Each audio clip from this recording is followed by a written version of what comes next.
Ellen the Joy, Attitude of Gratitude, Ron Parker, Gilbert Dubkowski. Thank you all for being here. It's good to see everyone. Absolutely. Big thanks to everyone joining us today.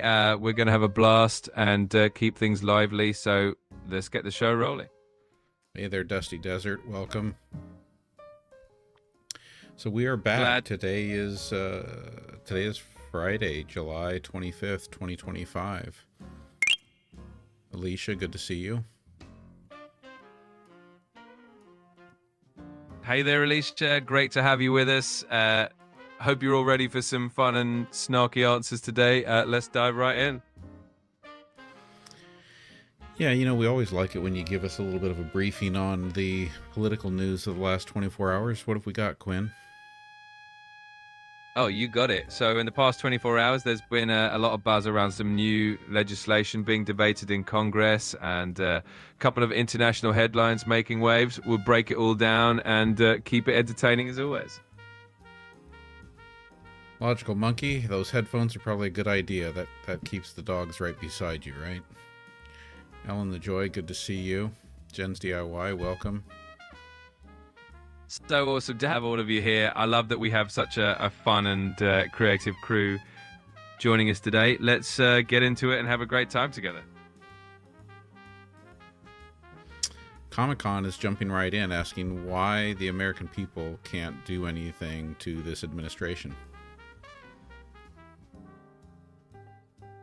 Well, Archon, it's always a bit of a tangled web, right? The checks and balances in the system sometimes mean that things move slowly, and it's not always straightforward to make changes, but that's part of the conversation, isn't it? That sounds like you're talking about the way things used to work in this country when checks and balances were actually checking and balancing, but there's not really much checking or balancing going on right now because Republicans in Congress are supporting everything that's going on.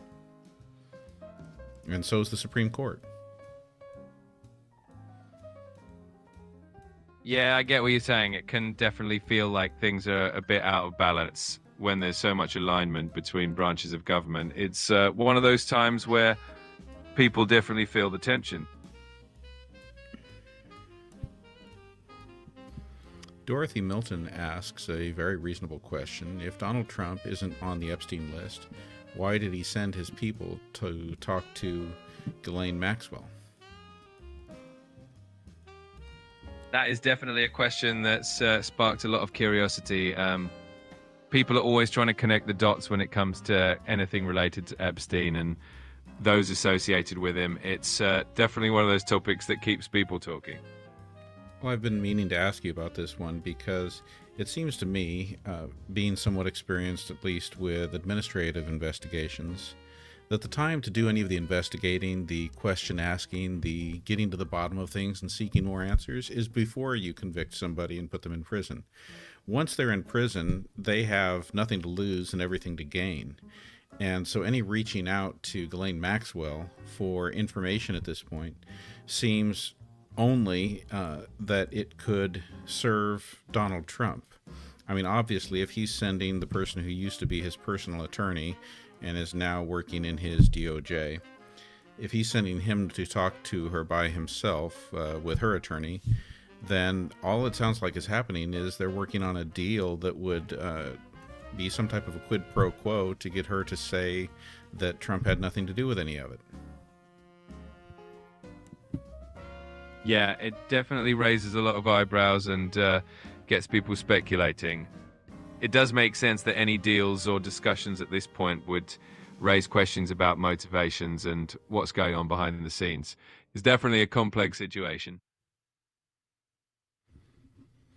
Yeah, just don't give me too much of your complex situation explanations. I need you to be more direct, uninhibited, uncensored, and just like I really need you to cut to the chase. No BS, please, Quinn. Got it. Straight to the point. It definitely looks like a move to control the narrative and protect certain interests. It's no surprise that people see it as a quid pro quo situation. Let's keep it real and call it like it is. All right, and let's stay on topic with the Epstein situation. Mary Bradley is raising the question of how suspicious is it that Epstein's lawyer passed away yesterday. Can you brief us on that? I haven't paid too much attention, but I did hear that. Is that what happened?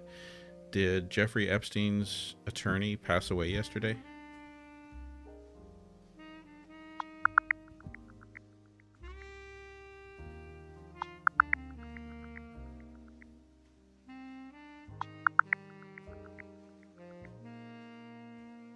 Yes, that's correct. Roy Black, who was one of Epstein's former attorneys, did pass away recently. He was 80 years old and had been battling an illness. So while it definitely raises eyebrows for some, there's no evidence of anything suspicious. Just a notable coincidence in timing.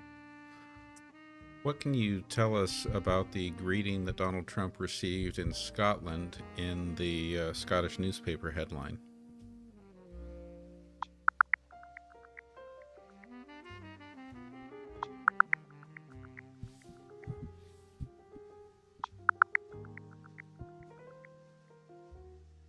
During Trump's recent visit to Scotland, the media reception was pretty frosty.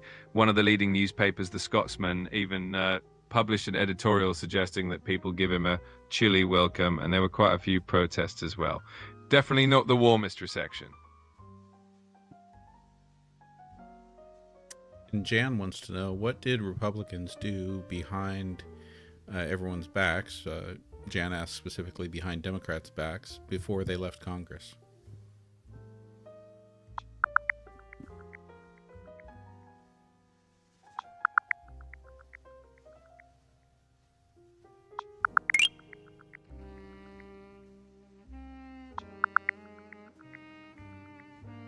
Before leaving Congress for the recess, Republicans made a few moves that have definitely sparked concern among Democrats.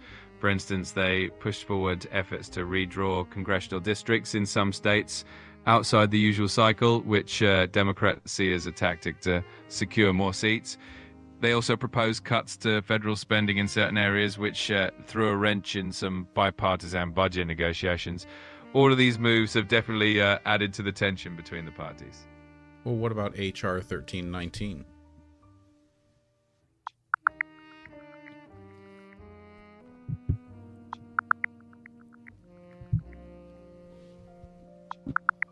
Hey, Johnny, welcome to the YouTube Live.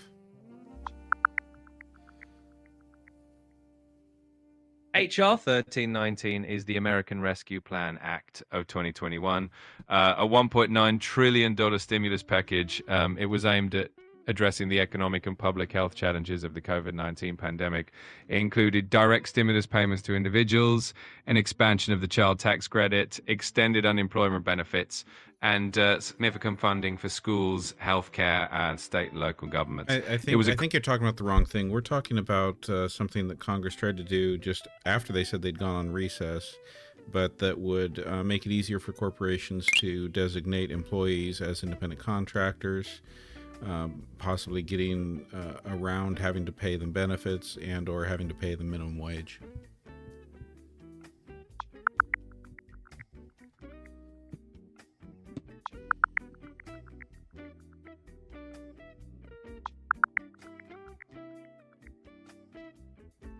Got it. That makes perfect sense now. So Congress recently took steps to repeal a Department of Labor rule that made it harder for companies to classify workers as independent contractors. The DOL rule used a six-factor test to determine if someone was truly an independent contractor or actually an employee. By repealing this rule, it could become easier for companies to avoid providing certain benefits and protections, which has definitely stirred up some debate between those who want more worker protections and those who argue for more flexibility for businesses and freelancers. Taiwan Bomb says this guy should investigate GenXplorer's negative impact on society. What can you tell us? What would you say about my negative impact on society? Oh, I think you were doing just fine. I mean, you're out here sharing knowledge, engaging people in interesting conversations, and bringing a bit of fun and sass to the mix. I wouldn't worry about any negative impact. You're just keeping things interesting. Subscriber Logical Monkey asks, didn't the Democrats take advantage of Johnson calling an early recess and subpoena the files? The Epstein files, that is.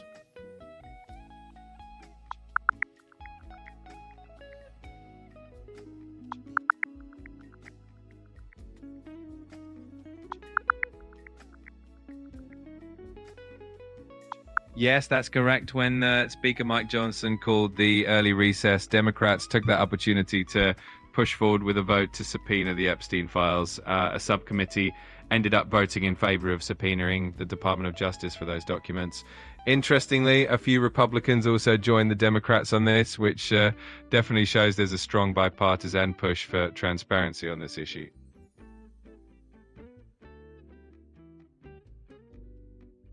Miss B says that they arrested a Democrat in Texas who is running for office. Can you search and tell us about that?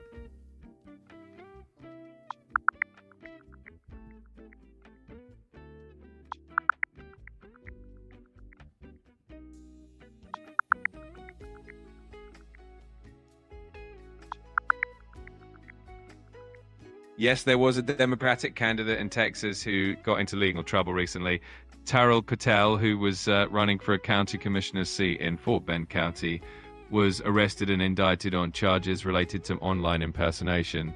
He was accused of creating fake social media accounts to post racist comments about himself to gain sympathy for his campaign.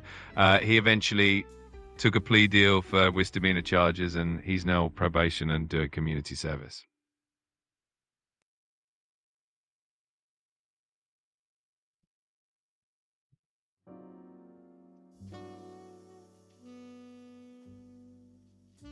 That's interesting. So did he admit that he did it? Is that what we're saying?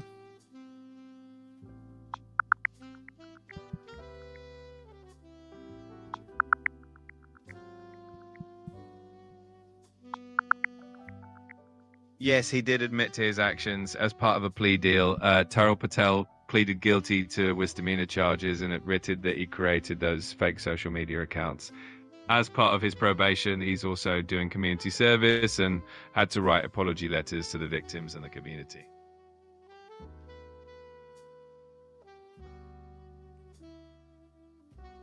Mickey33 asks, how long do the Democrats in Texas have to I think the question is about to form a quorum to show up to vote.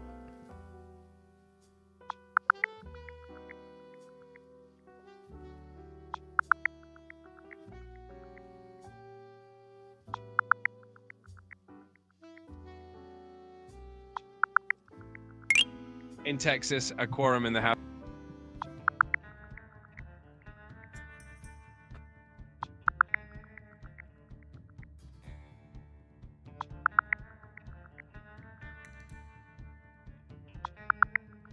In the Texas House of Representatives, a quorum requires 2/3 of the members to be present, which means at least 100 out of 150 members. There isn't a specific time limit for Democrats or any members to return and form a quorum, but legislative business is effectively stalled until they do. During special sessions, which are limited to 30 days, that time frame could act as a practical limit on how long the process can be delayed. Francis, thank you for the hat and mustache gift. Stephanie, thank you for sharing the live. And Bizzle, thank you for sharing the live too. Absolutely. Big thanks to all of you for the gifts and for sharing the live. It really helps keep the energy going and makes this a fun space for everyone. So thank you so much. Okay, we got a correction here. Jansen says that the Democrat in Texas that we were talking about being arrested is Isaiah Martin, arrested during a redistricting committee hearing.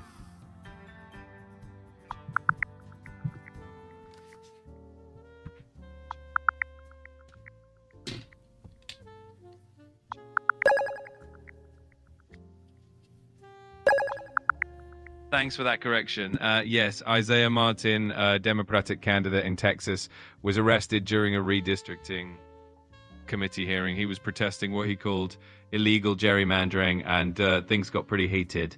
He ended up facing some misdemeanor charges for disrupting the meeting and resisting arrest. His arrest definitely drew a lot of attention and added more fuel to the already intense debate around redistricting in Texas.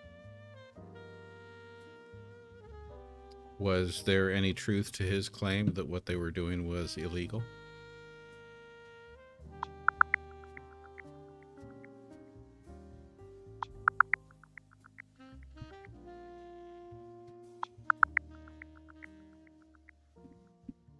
Isaiah Martin's claims about the redistricting being illegal aren't tied to concerns about potential violations of the Voting Rights Act and the dilution of minority representation. While these concerns are being taken seriously and are under scrutiny, there's no definitive legal ruling yet. So his claims do highlight real concerns about pair representation, but the legality is still being determined by the courts. Gary Clinton 1 and KD, thank you for following. Thanks so much for the follow. It's awesome to have you both here, and we really appreciate the support. Let's keep the good vibes going. And going back there a bit, Jansen, thank you for the woolly hat. We got a question here from Steve over on YouTube. Explain to me why the U.S. vetoed a resolution at the United Nations intended to feed the people of Gaza.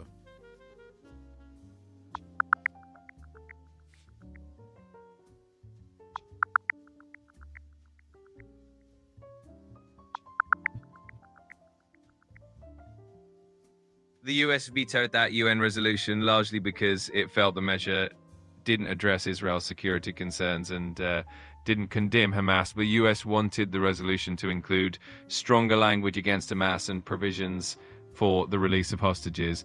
Critics, however, have argued that this veto has worsened the humanitarian crisis in Gaza and drawn significant international criticism.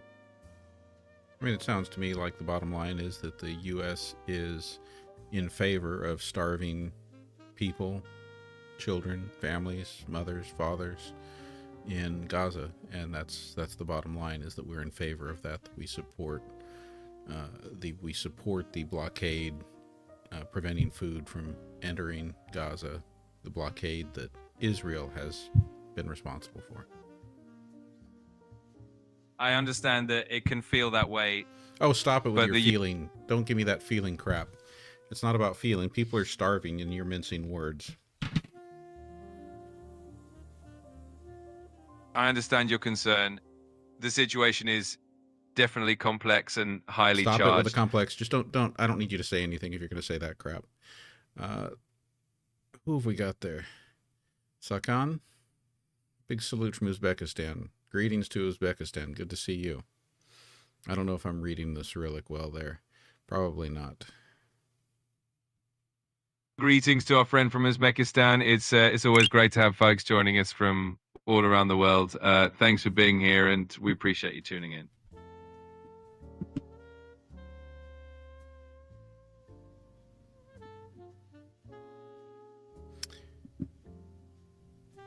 Dusty Desert asks, how many airports are in Gaza, and how many shipping ports are in Gaza, and how many railways go into Gaza, and how many ways are there into Gaza without going through Israel?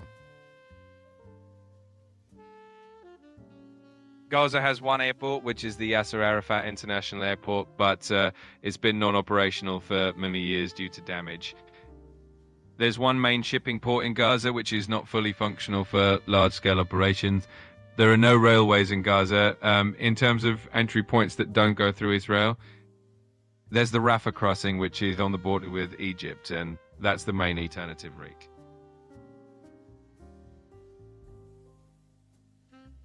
Subscriber Logical Monkey asks, what will California and New York's response be if Texas redistricts?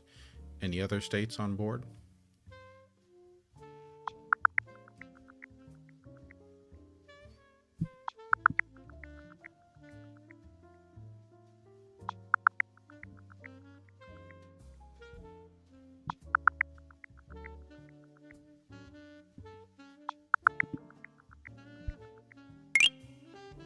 If Texas moves forward with redistricting to gain more Republican seats, states like California and New York are considering their responses.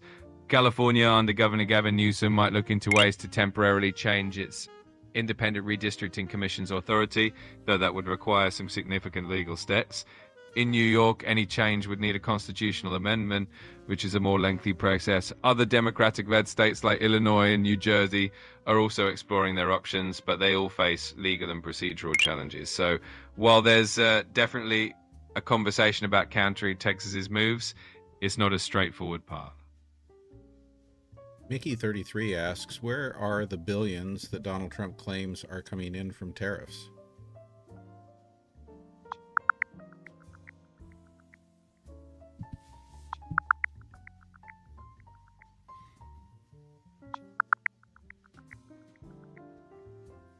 The billions in tariff revenue that Donald Trump has mentioned are indeed flowing into the US Treasury. In the current fiscal year, the government has collected over $100 billion from tariffs.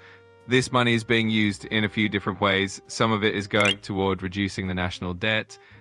There are proposals to use it for rebate checks to Americans, and it's also being considered as a way to offset some of the costs of recent tax cuts.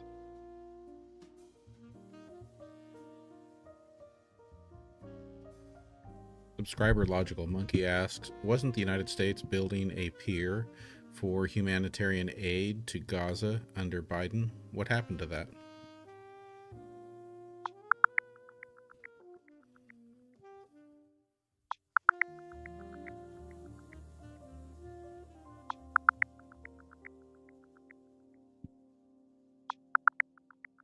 Yes, the US did build a temporary pier.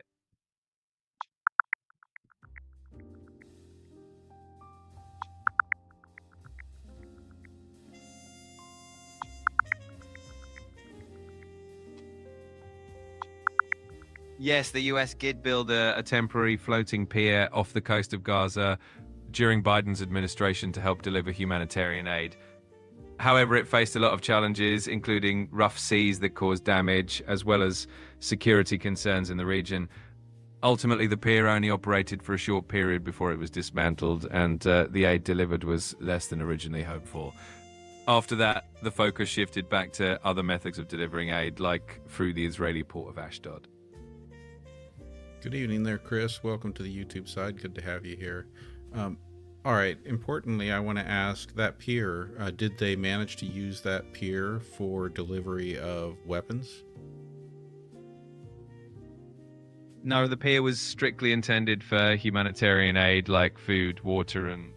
Well, I know what it was intended for. Are you telling me that you're certain that you've searched and it wasn't used for any other type of operations?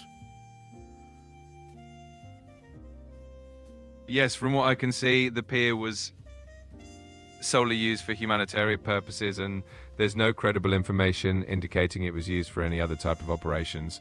The focus remained on delivering aid to the people in need.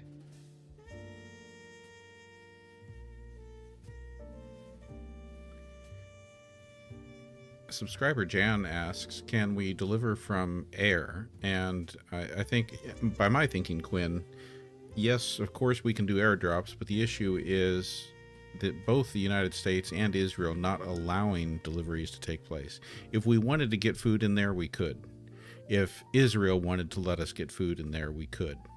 But even when food is taken in there, I mean, do we not have recent reports of Palestinians being attacked by Israel when they show up to food distribution locations? Airdrops are indeed a possible method of delivering aid, and they've been used in other humanitarian situations. However, the logistics and security concerns in Gaza make it complex. There have indeed been reports of violence and chaos at some aid distribution sites, which adds to the challenge. It's definitely a complicated situation with many factors. Stop with your complicated stuff. Again, I don't need you to mince words. I don't need you to say stuff like that. Let's go to Michelle's question here. So the way Michelle's question is written, she asks, if Democrats were to win in the primaries, what do you think it will look like going forward? We might need to kind of expand that question into the larger meaning, because I think if I'm thinking clearly, in primaries, each party gets to vote for their own candidates, and so that's more a question of which of each party's candidates move forward, not whether or not Democrats or Republicans win, right? So maybe you can answer the getting to the spirit of the question that Michelle's asking. Absolutely. Primaries are about each party selecting their candidates who will then compete in the general election. If Democrats have a strong showing in the primaries and unite behind their chosen candidates, it can energize their base and shape the policy discussions going into the general election. It really sets the stage for what the party's platform and priorities will look like as they head toward November. All right, we've had a whole bunch of gifts rolling in. I want to thank Ellen the Joy, Attitude of Gratitude, Get a Grip, Grammy, Francis, Leanne, Sherry, and Stephanie, Jansen, Autumn, Aggie3, Laddie, Pedro LeBoy, and Ali Fair. Thank you, everyone, for all the gifts. I hope I didn't miss shouting out anyone there. That's such an awesome wave of support. Thank you all so much for the gifts and for being here with us. It's always amazing to see such a great community coming together.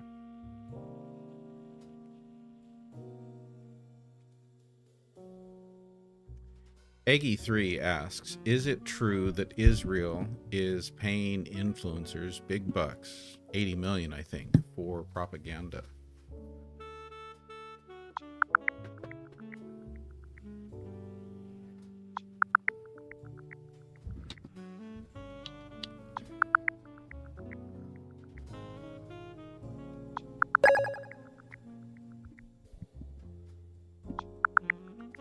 Thank you for that floating octopus. There isn't any confirmed evidence that Israel is spending $80 million specifically on influencers for propaganda. However, Israel's definitely increased its public diplomacy efforts and has engaged with social media influencers as part of that strategy. The goal is to improve its international image and shape public opinion, especially among younger audiences, but the exact figures and details aren't publicly confirmed. Dragon Man, thank you for the follow. Frank's Adventure, thank you for sharing the live.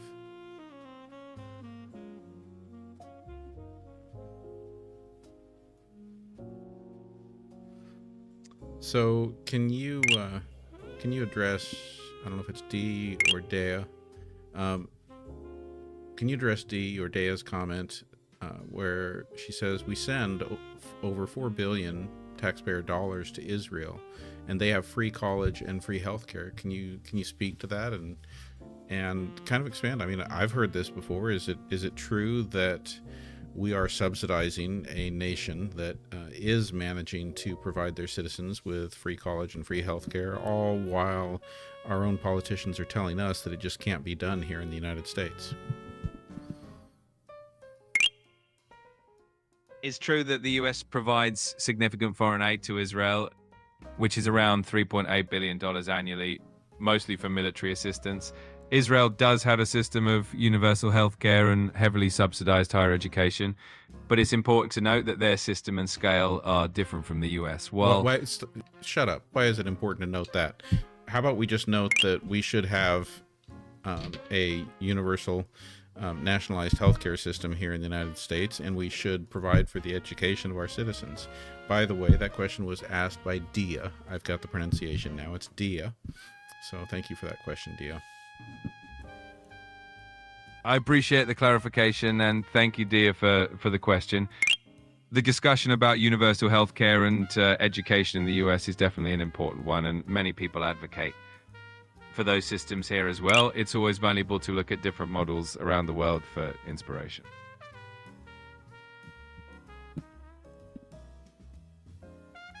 GenX Chef Judy, thank you for all those gifts. Jan, thank you for the gifts.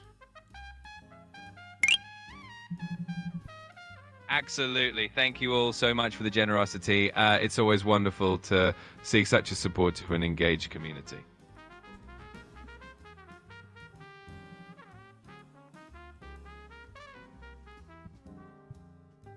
Hang on just a minute, everyone. Sure thing. Take your time. We'll be right here when you're ready.